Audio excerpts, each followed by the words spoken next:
Hello everyone, and welcome back to the Engage channel for another review, obviously a locomotive review this time. And first of all, I want to thank Mark, otherwise known as YouTube user Foxel, for the loan of this locomotive for review. We're going to be reviewing a Graham Farish locomotive today, as you can see from the packaging. This is the Graham Farish Class 08 shunter.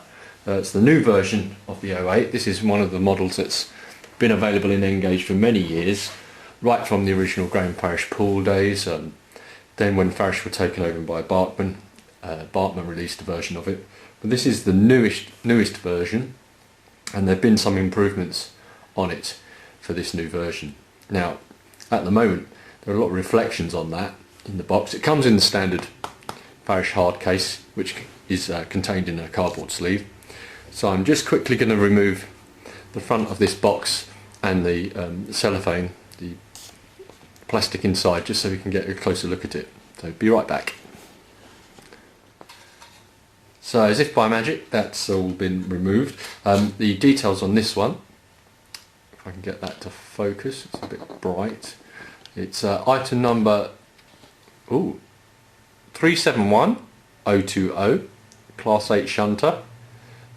It's in BR black livery with an early emblem. These locomotives were built from the early 50s.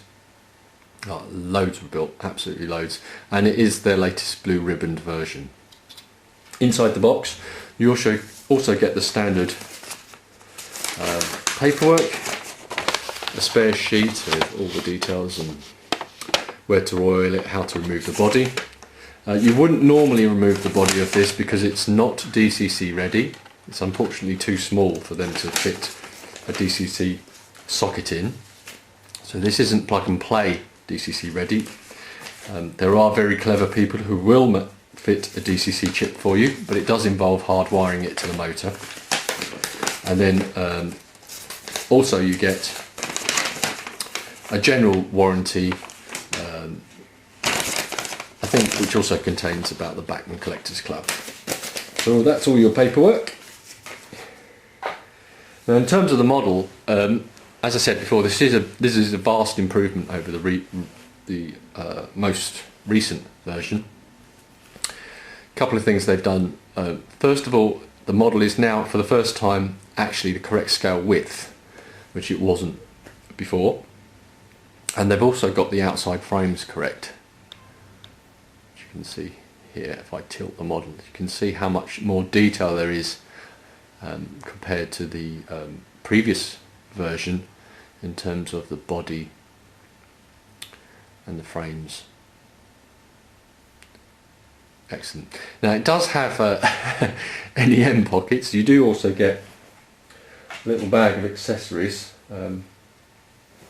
which unfortunately have been removed by the owner, by Mark.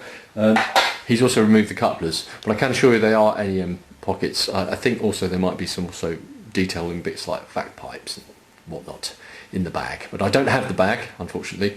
It's in, as I said, the black BR livery with the early emblem, and it's number 13029, running number.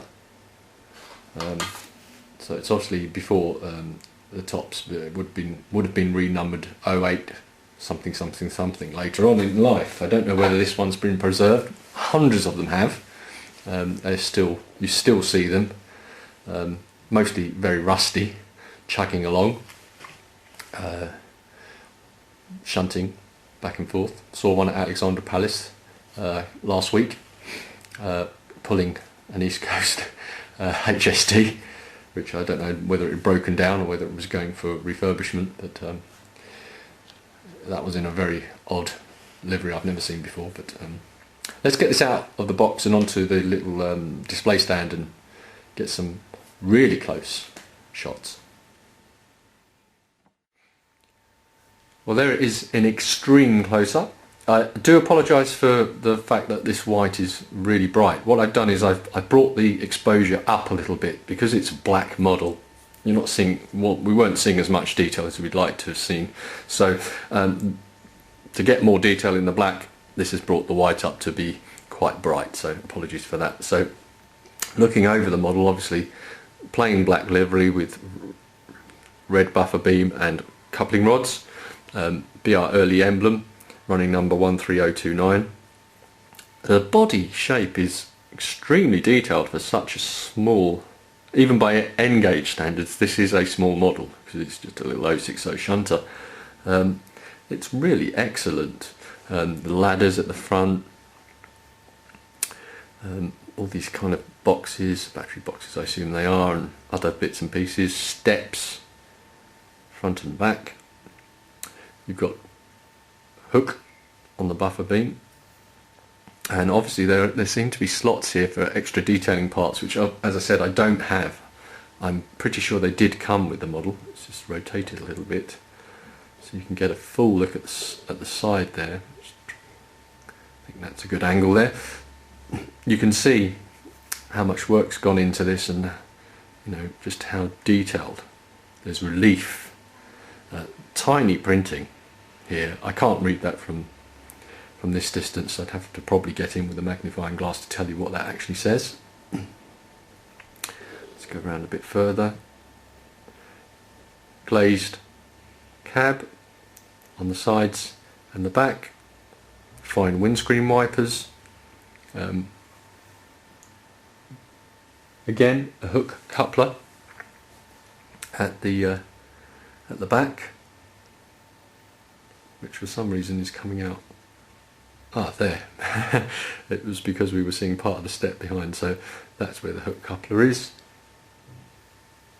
Yeah, a vast improvement over the last version of this, and although, as I said, not DCC ready, it is possible to DCC it if you want to. I believe it does involve getting inside and possibly removing a little bit of the chassis, and the DCC chip would sit in the cab there. No lights, unfortunately, unlike their new Class 20, which is both DCC ready and has lights for the first time. But this was such a common locomotive. As I said, there were hundreds and hundreds were built. They were used everywhere. Okay, nowadays they're block trains, so the need for these shunters is less common, but even so there are still loads of them about. Whatever era layout you've got, as long as it's after the 1950s, you would have to have at least one or two of these on it. So available in several liveries, BR green, I think there's a BR blue. I'll put the list of the liveries available in the description below. My rating, obviously not DCC ready, but in terms of the detail and everything, got to give it 9. I think 9 out of 10. Yeah. Obviously, to make this DCC ready would have been a real challenge, so they've decided to work on other things, and I'm sure in a few more years there will be a DCC version, but not quite at the moment. So a very nice model, and do try and pick one up. So that's it for this review. Thanks for watching. Thank you again to Mark, also known as Foxel, for the loan of the model. You can check out his channel. I'll again put a link. I'll be back soon with more reviews, but until then, take care and see you soon.